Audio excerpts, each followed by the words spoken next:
함께 읽은 이 시편 51편은 시편에서 7대 참회시라 불리는 시들 가운데 하나로 그 7대 참회시 가운데 네 번째 시이자 가장 큰 참회시입니다. 이 시편 51편의 배경은 아주 명확한데요. 오늘 우리가 읽은 말씀의 표제를 보면 뭐라고 되어 있습니까? 다윗이 밧세바와 동침한 후에 선지자 나단이 그에게 왔을 때라 이렇게 기록이 되어 있습니다. 이 말씀을 보면 이 사건이 이 시의 배경이 사무엘하 11장과 12장에 기록되어 있는 밧세바 사건에 있음을 그것을 배경으로 하고 있음을 우리가 알 수가 있습니다. 시편 51편을 우리가 제대로 이해하기 위해서는 먼저 이 밧세바 사건을 우리가 살펴볼 필요가 있습니다. 어느 정도 여러분도 다 아시는 이야기라 생각이 되어지는데요. 다윗이 햇사람 우리아의 아내 밧세바를 범한 이 사건은 이스라엘이 암몬 족속과 전쟁을 치르고 있을 때 벌어진 사건입니다. 암몬 족속과의 전쟁이 한창이던 때 다윗은 평소와 다르게 전쟁터가 아닌 예루살렘에서 한가한 여유로운 시간을 보내고 있었습니다. 다윗은 용사이기 때문에 사실상 어떤 전쟁이 일어나면 그 전쟁에 가장 앞에 나가서 싸우던 사람이에요. 그런데 이 사건이 일어날 때 보면 다윗은 부하들에게 전쟁터를 맡겨놓고 예루살렘에서 머물면서 굉장히 여유로운 시간을 보냅니다. 한낮에 무더위를 피해서 중동 같은 경우에는 굉장히 낮에는 덥고 오후에는 이렇게 서늘하다 보니까 한낮에는 일하기가 힘들어서 이렇게 그늘 밑에서 쉬거나 이렇게 낮잠을 자는 그런 경우가 있는데 다윗이 그랬던 것 같아요. 한낮에 무더위를 피해서 낮잠을 즐기던 다윗은 해질 무렵이 다 되어서 왕궁 옥상을 거닐다가 한 여인을 발견하게 됩니다. 목욕 중이던 밧세바를 보고서 궁으로 불러들여서 동침을 하게 되는데 그 동침하고 난 후에 이 밧세바를 집으로 돌려보내는 거예요.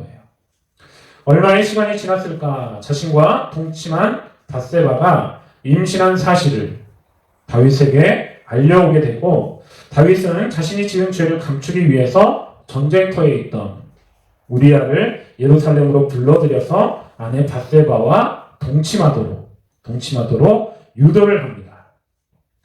보통 이렇게 전쟁이 한창일 때 집으로 이렇게 다시 돌아오라고 해서 너 좀 쉬어. 그러면 얼른 집에 가가지고 좀 쉬면서 아내와 좋은 시간을 보내면 좋을 것 같아요. 그런데 이 충직한 우리아는 다윗의 기대와 다르게 동료들이 전쟁터에서 싸우고 있는데 나만 편하게 지낼 수 없다고 이렇게 말을 하면서 그 집으로 가지를 않는 거예요. 좀 답답한 사람이죠. 고지식한 사람이죠. 그 모습을 보면서 자신의 계획이 틀어진 것을 알게 된 다윗은 플랜 B를 실행하게 되는데 이 우리아를 다시 전쟁터로 돌려보내면서 전쟁터의 사령관인 요압에게 편지 하나를 이렇게 우리아 손에 들려서 보내는 거예요. 그런데 그 편지의 내용이 뭐냐면 전쟁이 가장 이렇게 극심할 때에 우리아를 맨 앞에 세워놓고 나머지 군사들은 뒤로 빠지라는 겁니다. 빠지라는 거. 그러면 이 우리아가 어떻게 돼요? 전쟁이 이렇게 한참 이렇게 극심하게 이렇게 전투가 벌어지고 있을 때 자기 혼자 남고 나머지 사람들은 다 후퇴를 하면 죽게 되어지는 거예요. 그런데 그 내용을 누구 손에 들려보내는 거예요? 우리아 손에 이렇게 직접 들려가지고 보내서 전쟁터에서 이 우리아가 전사하도록 하는 것입니다. 우리아가 전쟁터에서 전사를 하고 난 후에 다윗이 한 일이 뭡니까? 밧세바를 이제는 궁으로 불러들여가지고 자기 아내로 삼은 거예요. 이것이 사무엘하 11장에 기록되어 있는 밧세바 사건의 대략적인 줄거리입니다. 시편 51편과 별개로 이 밧세바 사건은 그 자체로 몇 가지 중요한 교훈을 우리에게 줍니다. 무엇보다 이 밧세바 사건은 큰 성공이 성도의 삶에 어떤 위기를 불러오는지를 보여주는데 우리는 이 밧세바 사건을 읽을 때 언제 다윗이 영적인 위기에 빠지게 되었는가를 놓치지 말아야 합니다. 다윗의 진짜 위기는 다윗이 사울에게 쫓길 때, 목숨이 위태로울 때 찾아오지 않았습니다. 다윗은 사울에게 쫓길 때, 목숨이 위태로울 때는 그 누구보다, 그 무엇보다도 하나님을 더욱 의지하는 불굴의 믿음의 용사였습니다. 그런데 이런 다윗의 진짜 위기는 언제 찾아오게 되었느냐 했었을 때, 다윗이 큰 성공에 도취되어 있을 때, 계속되는 승리에 도취되어 나태함에 빠졌을 때 찾아왔다라는 거예요. 계속 승리를 거두다 보니까 다윗이 어떤 마음을 품게 되는 거예요? 아, 이제 내가 나서도 될 필요가 없다라는 생각을 하는 거예요. 전쟁이 한창인데 어떻게 하는 겁니까? 그곳에 부하들만, 요압 장군만 보내놓고 자기는 뭘 하고 있는 거예요? 왕궁에서 한가롭게 낮잠을 즐기다가 이런 일이 벌어지게 되었다라는 거예요. 성경을 보면 하나님이 왕이 된 다윗을 가는 곳마다 승리케 하셨습니다. 그런데 바로 그때 지금 다윗이 무엇을 하고 있는 거예요? 하나님 앞에 죄를 짓고 있는 거예요. 여러분, 이 다윗의 넘어짐을 통해서 우리에게 주는 분명한 교훈을 여러분이 받으실 수 있기를 바랍니다. 승리할 때, 잘 될 때 더 정신을 바짝 차릴 필요가 있다라는 거예요. 승리할 때, 잘 될 때가 바로 영적인 긴장의 끈을 놓지 말아야 할 때라는 사실을 여러분 기억하실 수 있기를 바랍니다. 나태하게 되어지고 기도하지 않게 되어지면 제 아무리 다윗이라 할지라도 넘어질 수밖에 없다라는 것이죠. 두 번째로 이 바세바 사건은 죄의 심각성을 우리에게 보여줍니다. 이 사건은요, 죄가 죄를 낳는다라는 것을 우리에게 보여주고 있어요. 무엇이 무엇을 낳는다? 죄가 그것으로 멈추지 않고 계속해서 또 다른 죄를 낳게 된다라는 거예요. 여러분, 다윗이 처음에 저지른 죄는 어떤 죄였습니까? 햇사람 우리아의 아내를 범한 간음죄였어요. 햇사람 우리아의 아내를 범함으로써 간음하지 말라는 계명을 그가 어기게 되었고, 이웃의 아내를 탐내지 말라라는 마지막 10번째 계명을 어기게 된 것입니다. 근데 여러분, 이렇게 죄를 지었으면 거기서 멈추고 어떻게 해야 돼요? 어떻게 해야 되는 겁니까? 회개를 해야 되는 거예요. 그런데 다윗의 모습을 보면 어때요? 그 죄가 거기서 끝나는 것이 아니라 그 죄가 또 다른 죄를 잉태하는 것을 우리가 보게 되어지는 거예요. 다윗은 자신이 지은 간음죄가 드러나는 것을 감추기 위해서 처음에 어떻게 했습니까? 우리아를 예루살렘으로 불러들여서 아내와 동침케 한 거예요. 이건 뭡니까? 이게 자기가 아니라 누구의 아기처럼 속이려고 하는 거예요? 우리아의 아기인 것처럼 속이려고 한 거예요. 거짓으로 자신의 잘못을 덮으려고 한 거죠. 거짓 증거하지 말라라는 계명을 그가 거기서 지금 범하고 있는 거예요. 근데 그것이 실패하니까 그 다음엔 어떻게 합니까? 우리아 손에 편지를 써서 요압에게 보내어서 전쟁터에서 전사하도록 하는 거예요. 간음과 탐심과 거짓으로 멈추지 않고 종국에는 우리아를 어떻게 하고 있다? 살인하고 있다라는 거예요. 살인하지 말지라는 그 계명까지 그가 여기서 범하게 되어지는 것을 우리가 보게 되어지는 것입니다. 바세바 사건을 통해서 다윗이 총 몇 가지의 계명을 범하고 있어요? 4가지의 계명을 한꺼번에 동시에 범하고 있는 것입니다. 죄가 멈추지 않고 계속해서 자라나는 것을, 더 큰 죄로 발전하는 것을 우리가 확인하게 되어지는 거예요. 창세기 4장에 보면 하나님이 잘못된 제사를 드린 가인에게, 가인과 아벨이 하나님 앞에 제사를 드렸는데 하나님이 누구의 제사만 받으셔요?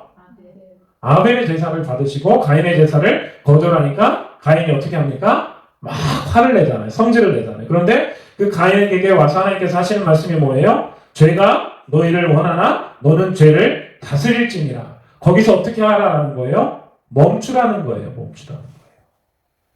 죄가 너를 지금 다스리려고 하고 있는데 더 큰 죄를 짓지 말고 거기서 멈추라라는 거예요. 그런데 가인이 거기서 멈춥니까? 안 멈춥니까? 하나님의 이런 경고의 말씀을 듣고도 그가 어떤 일을 벌여요? 동생 아벨과 함께 했을 때 그를 들로 꼬셔내서 쳐서 죽이는 최초의 살인죄를 저지르는 모습을 우리가 보게 되어지는 것입니다. 여러분, 죄의 유혹이 있을 때 죄를 물리치는 가장 좋은 방법은 다른 게 아니에요. 처음에 단호하게 거절해야 돼요. 끊어버려야 돼요. 그것을 처음에 단호하게 끊어버리지 못하고 받아들이게 되면 어떻게 되는 겁니까? 죄에게 끌려다니게 되어 있어요. 죄에게 끌려다니게 되어 있는 거예요. 이 정도는 괜찮아라고 생각해도 되는 죄가 있습니까? 우리 생각에는 이 정도는 괜찮아. 뭐 이렇게 생각하는 죄가 있을 수 있어요. 그런데 하나님 앞에서는요, 이 정도는 괜찮아라고 생각해도 되는 죄가 있어요, 없어요? 없다라는 거예요. 없다라는 거예요. 여러분, 바위만 물에 가라앉는 것이 아닙니다. 바위만 물에 가라앉는 것이 아니라 아주 작은 모래알도 어때요? 물에 집어넣으면 가라앉기는 매 한 가지인 거예요. 크든 작든 모든 죄는 우리를 영적인 침체로 빠뜨린다라는 사실을 여러분 꼭 기억하실 수 있기를 바랍니다. 작은 죄를 허락하는 순간에 여러분 그 작은 죄로 인해서 조금씩 어때요? 더 큰 죄를 지게 되는 것이고요. 종국에는 죄 자체에 대해서 우리가 어떻게 됩니까? 무뎌지게 돼요. 죄를 지으면서도 더 이상 무엇을 느끼지 못해요? 두려움을 느끼지 못하는 양심에 화인 맞은 자가 된다는 것이죠. 세 번째로 이 밧세바 사건은 하나님 앞에 감출 수 있는 죄가 없다라는 것을 우리에게 보여주고 있습니다. 여러분, 이 다윗이 지은 죄를 보면요, 다윗을 가장 가까이서 섬기는 극히 제한된 사람들만이 아는 아주 은밀한 죄였다라는 것을 알 수가 있어요. 누구만이 이것을 알고 있습니까? 다윗의 최측근들만이 알고 있는 거예요. 왕궁에서 왕을 섬기는,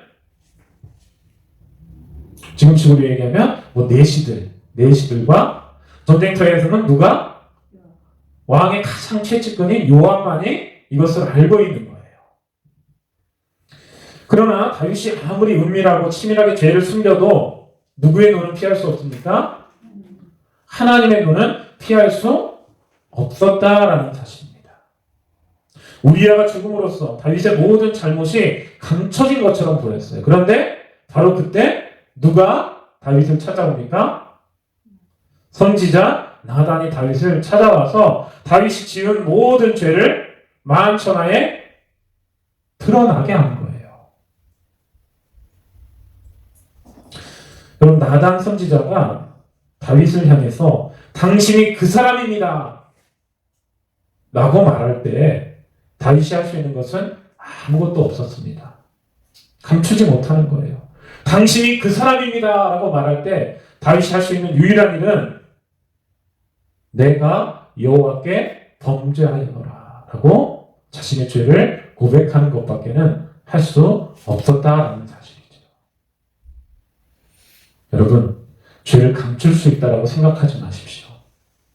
사람의 눈에는 꼭 감출 수 있을지 몰라도 모든 것을 아시는 하나님의 눈에는 그것이 드러난다라는 사실을 여러분 반드시 꼭 기억하시는 우리 청계교회 성도님들 다 되실 수 있기를 바랍니다.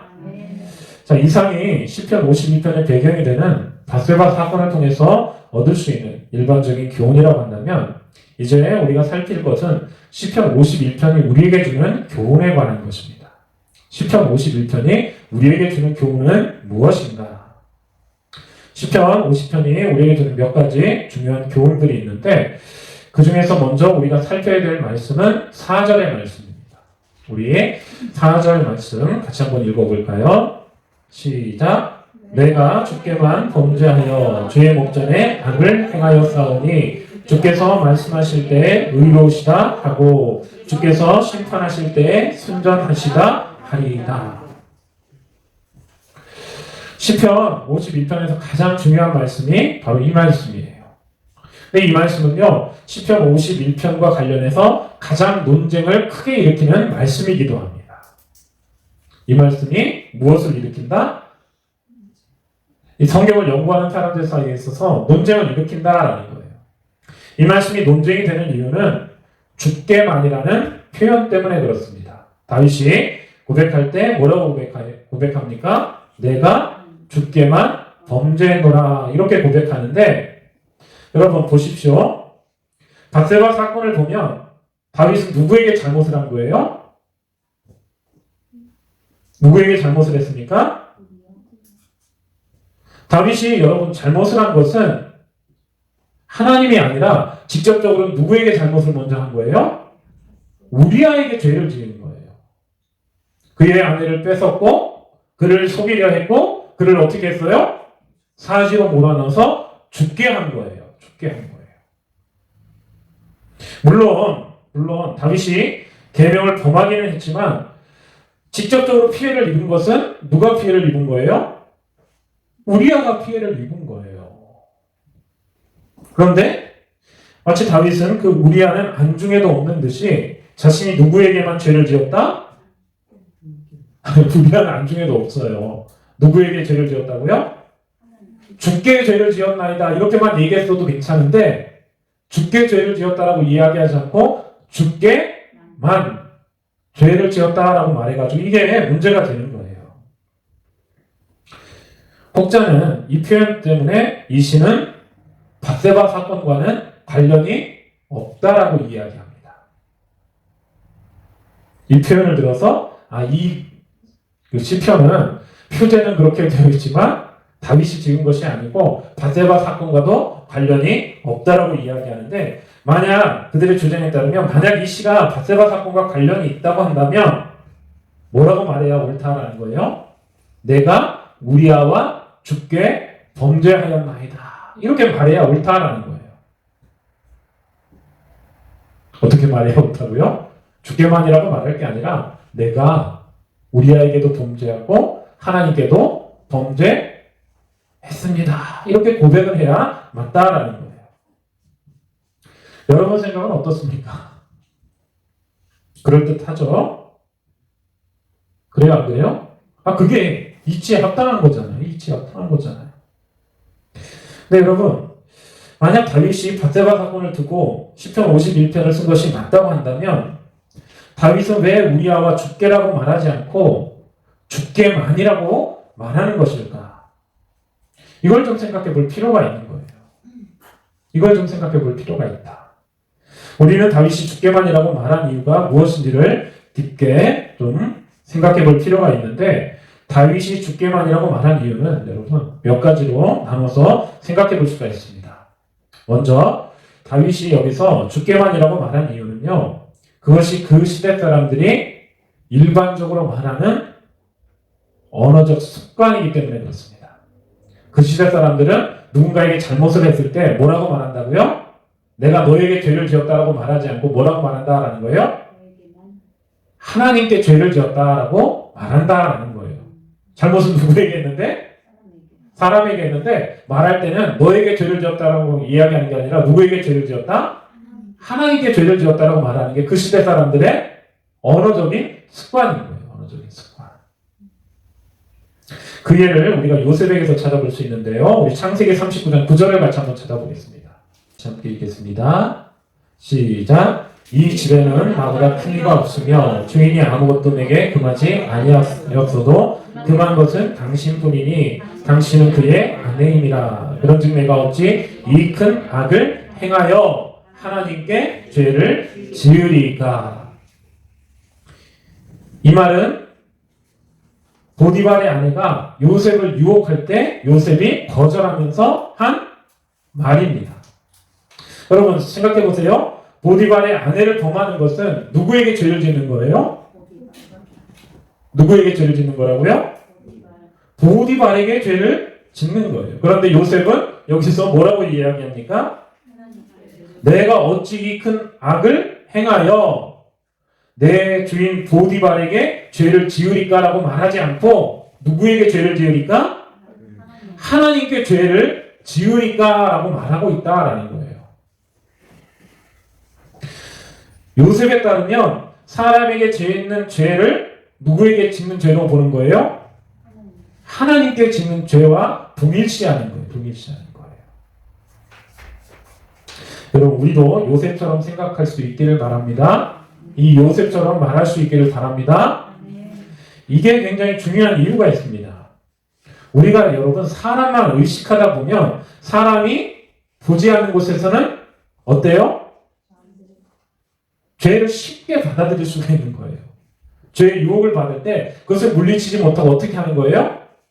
아무도 보는 사람 없는데 하면 어때? 라는 생각을 우리가 하면서 죄를 쉽게 받아들일 수가 있다라는 것이지요. 그런데 여러분, 우리가 사람이 아니라 누구를 의식하게 되면? 하나님을 의식하게 되면요, 사람이 보지 않는 곳에서도 무엇을 거절할 수 있어요? 죄를 아주 단호하게 거절할 수 있다라는 사실이에요. 지금 보디발의 아내는 보디발이 없으니 자신과 동참해도 된다고 죄를 지어도 괜찮다라고 요셉에게 말하고 있는 거예요. 그런데 요셉은 뭐라고 얘기합니까? 보디발이 있냐 없느냐가 중요한 것이 아니다라는 거예요. 누가 보고 계시다라는 거예요? 하나님이 보고 계시기 때문에 나는 너의 유혹을 받아들일 수 없다라는 거예요. 죄를 지을 수 없다라는 거예요. 보디발은 몰라도 누구는 아신다라는 거예요? 하나님은 아시기 때문에 나는 그 하나님 앞에서 죄를 지을 수 없다라는 거예요. 우리가 여러분 이런 생각을 분명히 가지고 살면요, 세상 속에서 다른 삶을 살아가게 되어 있어요. 왜 우리가 유혹 앞에 무너지고 타협하게 되는 겁니까? 이런 의식을 여러분 가지고 있지 못하기 때문에 그래요.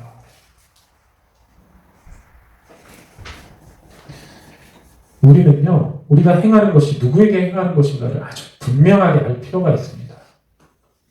그걸 명확하게 보여주는 말씀이 마태복음 25장에 있어요. 우리 마태복음 25장 같이 한번 찾는데요.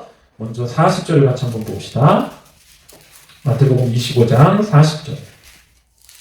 우리 같이 함께 읽겠습니다. 시작. 임금이 대답하여 이르시되 내가 진실로 진실로 너희에게 이르노니 너희가 여기 내 형제 중에 지극히 작은 자 하나에게 한 것이 곧 내게 한 것이니라 하시고, 또 하나 같이 읽을게요. 25절입니다. 25절 같이 읽습니다. 시작. 이에 임금이 대답하여 이르시되 내가 진실로 너희에게 이르노니 이 지극히 작은 자 하나에게 하지 아니한 것이 곧 내게 하지 아니한 것이니라 하시니라. 잘 아시는 말씀이잖아요, 여러분. 40절 말씀은 누구에게 한 말씀입니까? 임금이 오른편에 선 자들에게, 칭찬받는 자들에게 한 말씀이고, 45절 말씀은 임금이 왼편에 선 자들에게, 책망받는 자들에게 하신 말씀입니다. 여러분, 예수님이 이 말씀을 하셨을 때 이 말씀의 핵심은 다른 것이 아닙니다. 이 말씀의 핵심은 사람에게 행할 때 사람만 보지 말고 하나님을 함께 보라라는 거예요. 누구만 보지 말고 지금 네 앞에 있는 지극히 작은 자 그 사람만 보지 말고 누구를 보라라는 거예요? 하나님을 보아야 한다라는 거예요. 지극히 작은 자 하나를 볼 때 하나님을 보지 못하고 사람만 보는 자는 하나님으로부터 책망을 면하지 못합니다. 지극히 작은 자 하나에게 베푸는 것을 우리가 아끼지 말아야 한다고 한다면, 역으로 지극히 작은 자 하나에게 범죄하는 것 역시 우리가 두려워할 필요가 있다라는 거예요. 그에게 선을 베풀어야 하고 그에게 무엇을 하지 말아야 된다라는 거예요? 죄를 범하지 말아야 한다라는 거예요. 왜? 그에게 하는 것이 누구에게 하는 것이기 때문에 아주 별 볼 일 없는 사람에게 우리가 하는 것이 사실은 누구에게 하는 것일 수 있다라는 거예요? 하나님께 하는 것일 수 있다라는 거예요.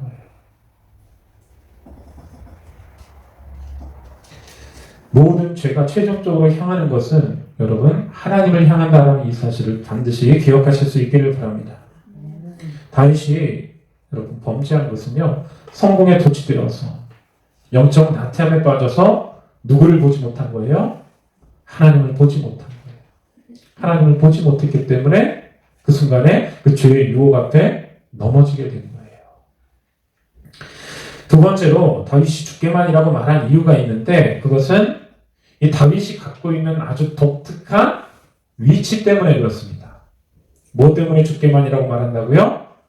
다윗이 가지는 아주 독특한 위치 때문에 이런 말을 하고 있는 거예요. 다윗이 죽게만이라고 말할 때 이 죄를 고백하고 있는 이 다윗이 누군지를 우리는 놓치지 말아야 합니다. 지금 어떤 위치에서 이 말을 하고 있는지를 좀 생각을 할 필요가 있어요. 여러분, 이 고백을 할 때 다윗은 어떤 위치에서 이 말을 하고 있는 거예요? 맞아요, 여러분. 한 나라를 다스리는 최고 통치자인 왕의 위치에서 이 말을 하고 있다는 게 굉장히 중요합니다. 지금은 여러분, 민주화가 굉장히 잘 이렇게 되어서 상권이 분리되어서 대통령이라 할지라도 어디 위에 서지 못해요? 법 위에 서지 못해요. 대통령이라 할지라도 법의 지배를 받아야 합니다. 대통령이 헌법을 지키지 않으면 어떻게 돼요?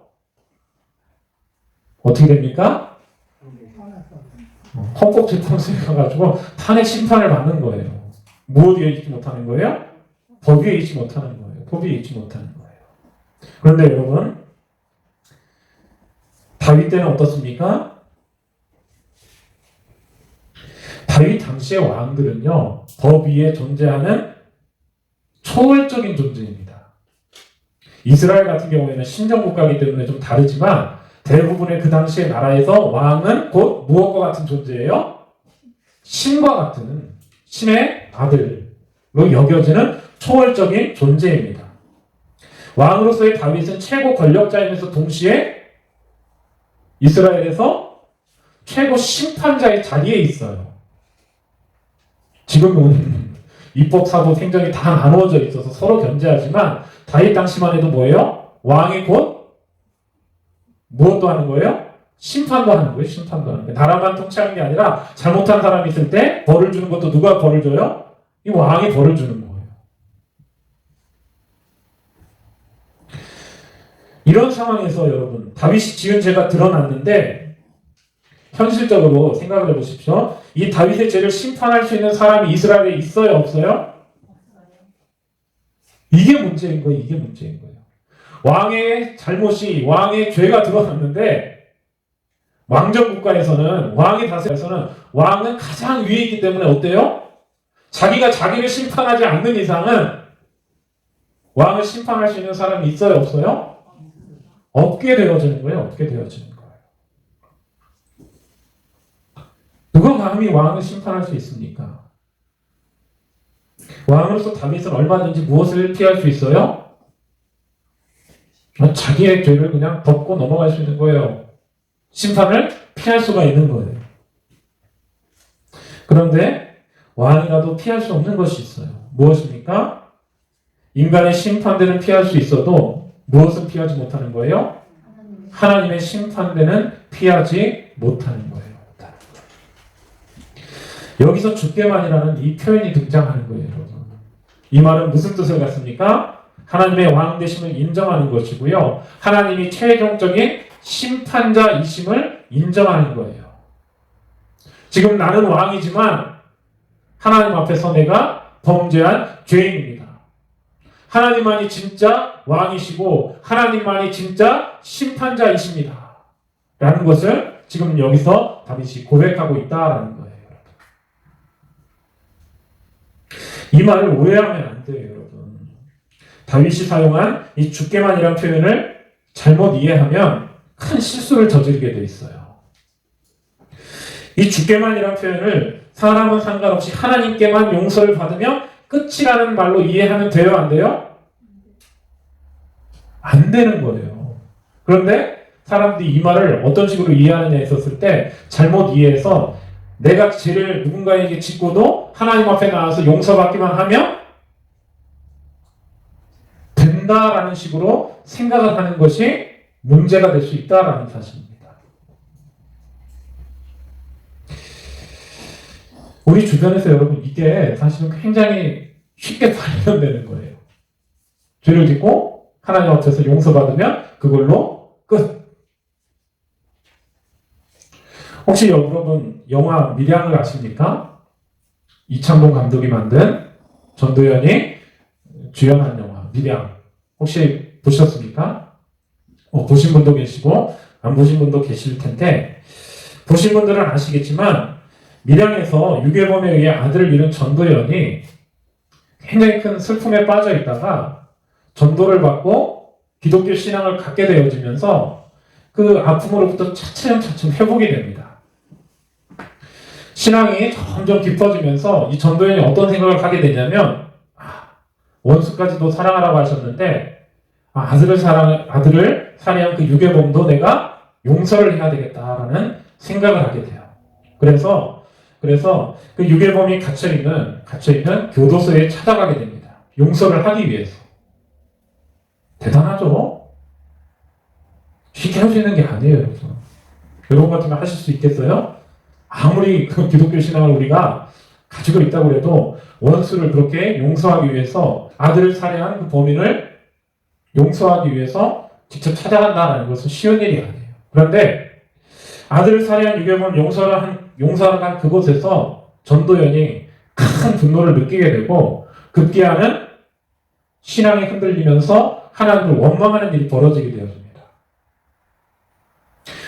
용서하려고 했던 전도연을 분노에 사로잡히게 만든 것은 유괴범이 그 전도연에게 한 말 때문에 그래요. 내가 하나님의 사랑으로 당신을 용서하러 왔습니다. 이렇게 얘기하는데 공교롭게도 이 유괴범도 교도소 안에서 신앙을 갖게 되어진 거예요. 전도연이 하는 말을 들으면서 이 유괴범이 전도연에게 이렇게 이야기합니다. 한번 제가 읽어드릴게요. 하나님이 이 죄 많은 놈한테 손 내밀어 주시고 그 앞에 엎드려 지은 죄를 회개하도록 하고 제 죄를 용서해 주셨습니다. 눈물로 회개하고 용서 받았습니다. 그러고 나니 마음의 평안을 얻게 되었습니다. 아침에 일어나자마자 기도하고 하루가 얼마나 감사한지 모릅니다. 하나님한테 회개하고 용서받으니 이렇게 내 마음이 편안합니다. 요새는 기도로 눈 뜨고 기도로 눈을 감습니다. 이게 전도연의 아들을 살해한 유괴범이 전도연에게 한 말이에요. 여러분 어떻습니까? 말 자체만 들어보면 어때요? 굉장히 은혜로운 말처럼 들려요. 죄 용서받았다. 감사하다. 아침에 눈 뜨자마자 기도하고 하루를 기도로 시작해서 기도로 마친다. 너무나 평안하다. 내 마음이. 그런데 여러분 이 은혜롭게 들리는 이 말이 피해자인 전도연에게는 비수처럼 꽂히는 거예요. 비수처럼. 무엇이 원수까지 사랑하려고 했던 그녀를 분노하게 하고 절망하게 한 것입니까? 다른 게 아닙니다, 여러분. 정작 피해자인 자신에게는 사죄의 말 한마디 하지 않고 자신은 이미 하나님께 용서를 받았다라는 그 말이 그녀를 분노케 한 거예요. 여러분, 아들을 살해한 이 유괴범이 먼저 그녀에게 용서를 구했다고 한다면 그리고 그 후에 하나님의 용서를 구했다고 한다면 그녀가 그렇게 분노하거나 절망하지 않았을 것입니다.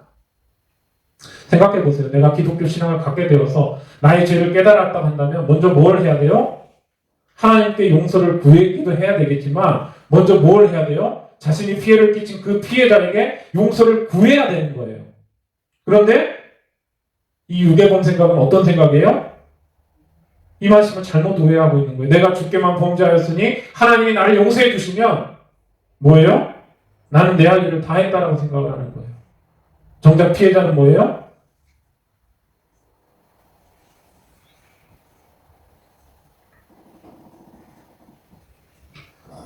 이 주께만이라는 말은 피해자를 무시하라라는 말이 절대 아닙니다, 여러분. 죄를 지은 자는요, 먼저 자신이 피해를 입힌 자에게 용서를 구해야 한다라는 것을 여러분 아시기 바랍니다. 그게 성경의 원리예요, 여러분. 직접 성경을 한번 찾아볼까요? 마태복음 5장 23절에서 24절 같이 한번 봅시다.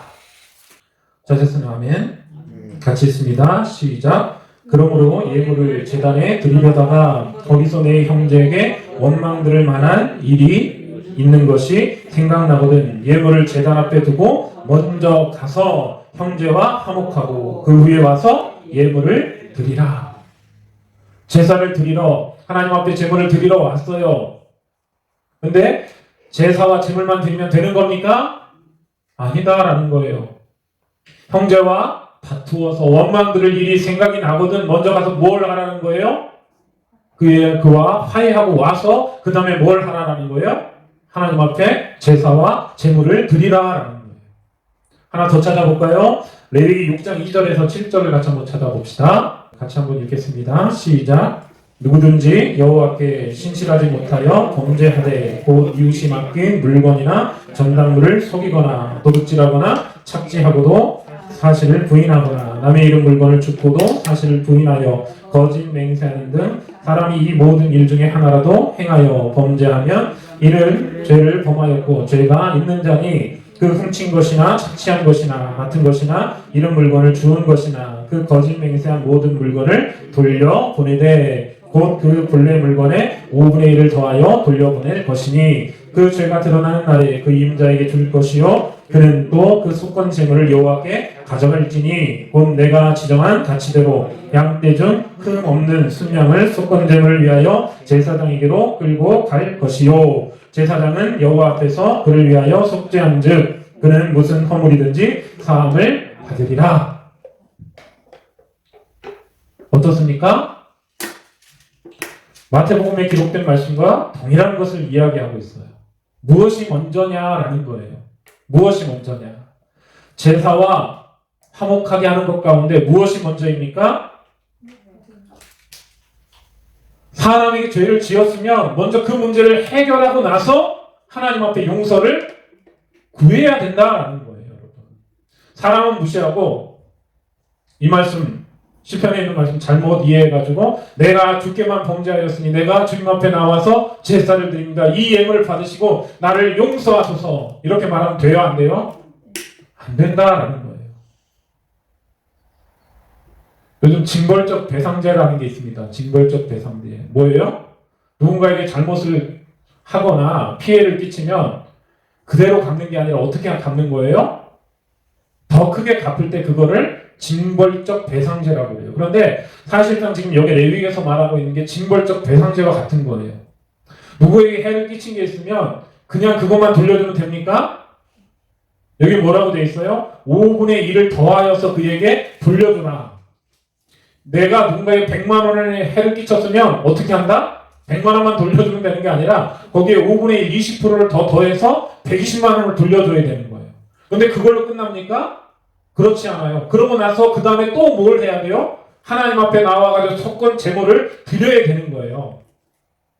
갚는 걸로 끝나는 게 아니라 더 갚아야 되고 그 다음에 그 죄를 하나님 앞에 사함을 받기 위해서 어떻게 하는 거예요? 제물까지 드려야 되는 거예요. 피해자를 여러분 절대 제외시키지 않습니다. 그럼 왜 다윗은 피해자를 마치 제외하는 것처럼 이렇게 이야기했느냐 했었을 때 다윗이 그렇게 말한 거는요. 피해자가 살아있어요? 죽었어요? 이미 죽었어요. 자기의 잘못으로 인해서 우리아는 어떻게 됐습니까? 죽은 상태예요. 만약에 여러분 이건 가정이긴 하지만 우리아가 살아있었다고 한다면 다윗은 분명히 우리아에게 용서를 구했을 겁니다. 용서를 구했을 거예요. 그게 여러분 뭐예요? 성경이 우리에게 요구하는 사죄의 순서인 겁니다. 죄사함을 받는 순서다라는 거예요. 이게 첫 번째 교훈이고, 시편 51편에서 또 하나 우리가 살펴볼 것은 하나님이 찾으시는 제사가 무엇인가를 우리가 볼 수 있어야 합니다. 하나님이 찾으시는 제사는 무엇인가? 우리 본문으로 돌아와서 52편 16절에서 17절 말씀을 같이 함께 읽겠습니다. 시작. 주께서는 제사를 기뻐하지 아니하시나니 그렇지 아니하면 내가 드렸을 것이라. 주는 번제를 기뻐하지 아니하시나이다.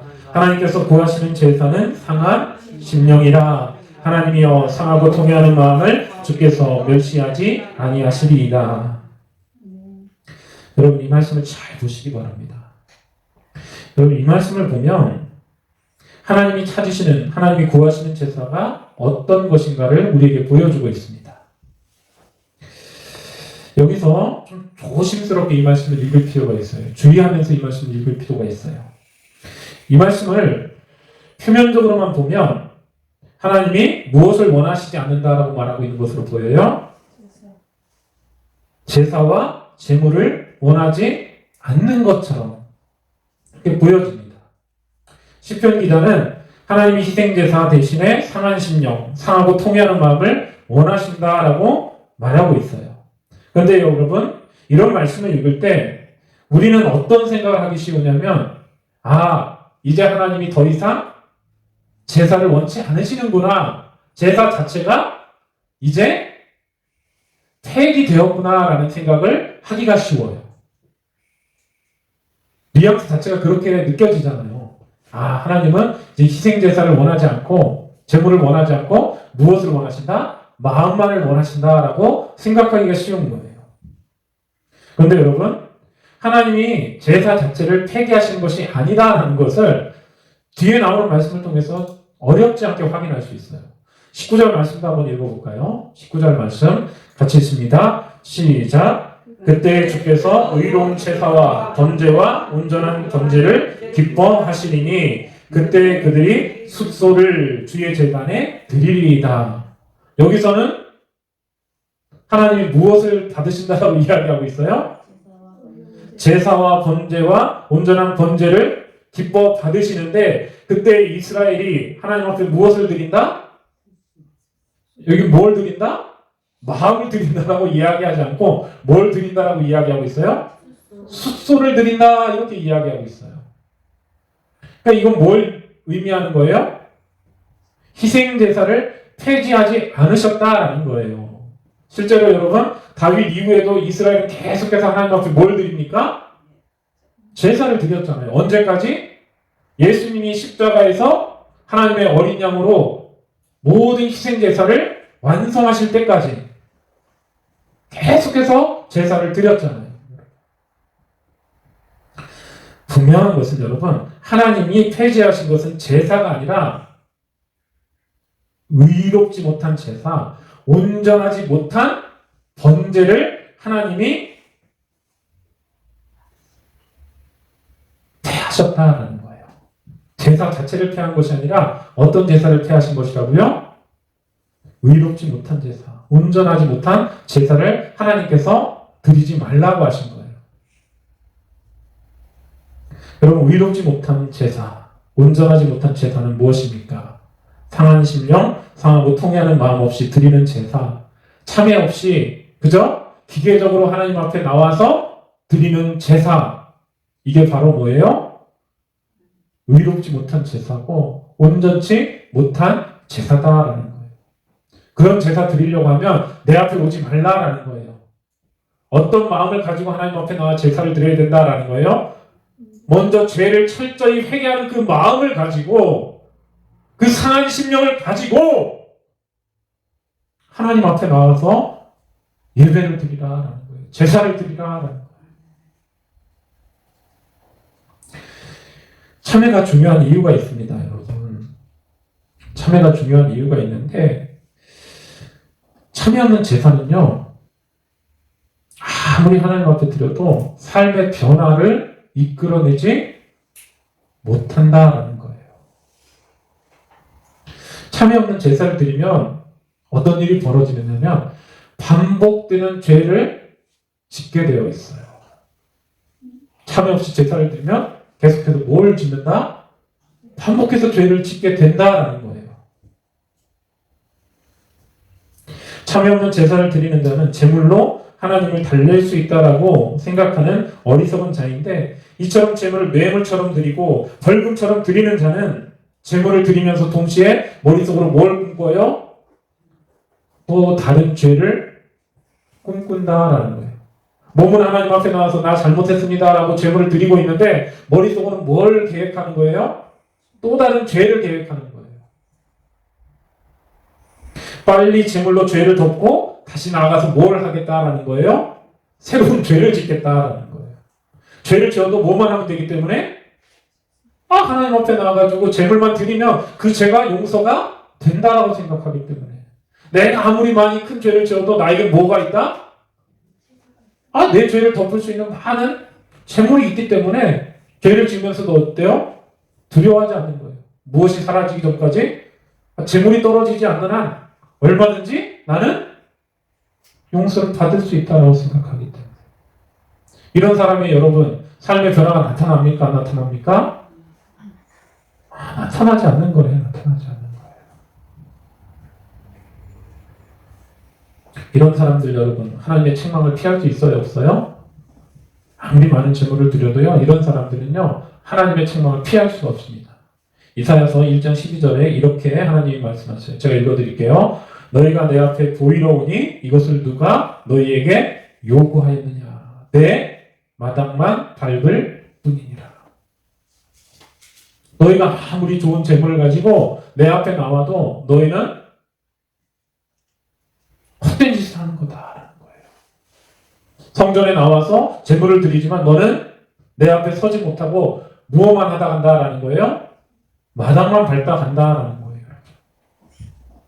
여러분 하나님 앞에 나올 때 상한 심령으로 하나님 앞에 나올 수 있기를 바랍니다. 아멘. 은혜를 간절히 사모하는 마음으로 하나님 앞에 나올 수 있기를 바랍니다. 아멘. 그러지 못하면요 여러분 이 시간에 아무리 여기 나와서 앉아 있어도 그럼 무엇을 하는 것밖에 안 돼요? 마당만 밟는 게 되는 거예요. 마당만 밟는 게 되는 거예요.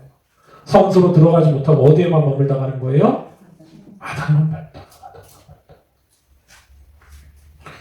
말씀을 맺겠습니다. 이번 시간에는 밧세바 사건이 주는 일반적인 교훈과 함께 다윗이 죽게만이라고 말한 이유와 하나님이 찾으신 제사가 무엇인지를 함께 살펴보았습니다. 밧세바 사건은 영적인 위기가 언제 찾아오는지를 보여주는데, 영적인 위기, 진짜 위기는 힘들고 어려울 때 찾아오는 것이 아니라 언제 찾아온다고요? 성공의 지혜, 나태함에 빠질 때 찾아오고, 죄는 죄를 낳는다라는 거예요. 영적인 위기에 빠지지 않기 위해서는 긴장의 끈을 놓지 말아야 합니다. 모든 순간 하나님을 의식해야 합니다. 우리가 아무리 은밀히 죄를 행하고 감출지라도 하나님 앞에 감출 것이 없다라는 것을 늘 생각해야 되는 거예요. 다윗이 죽게만이라고 말한 이유는 사람에게 행하는 것을 하나님에게 행하는 것으로 보는 사고 방식과 다윗이 갖는 특별한 위치 때문이었습니다. 우리는 지극히 작은 자 하나를 대할 때에도 누구를 대하듯이? 하나님을 대하듯이 대해야 합니다. 비록 다윗은 죄를 지었으나 그 죄를 인정하고 하나님의 왕 되심과 심판자 되심을 인정하며 하나님의 용서를 구했습니다. 죽게만이란 이 말을 오해하지 맙시다. 죽게만이란 이 말은 우리의 책임을 회피하라라는 말이 아니다라는 것이죠. 피해자가 있을 때 먼저 그 피해자에게 사죄를 해야 되고 책임을 져야 할 일이 있다고 한다면 분명히 책임을 져야 한다라는 거예요. 거기서 무엇이 이루어질 수 있어요? 진짜 용서가 이루어질 수 있는 거예요. 하나님이 찾으시는 제사, 상한 심령, 상하고 통회하는 마음으로 드리는 제사를, 예배를 하나님 앞에 드릴 수 있는 우리 청den교회 성도들이 다 되실 수 있기를 간절히 바랍니다. 하나님 앞에 예배할 때 여러분 상한 심령으로 은혜를 구하고 의로운 예배, 온전한 예배를 드림으로써 하나님이 기뻐하시는 저와 여러분이 될 수 있기를 간절히 축원합니다.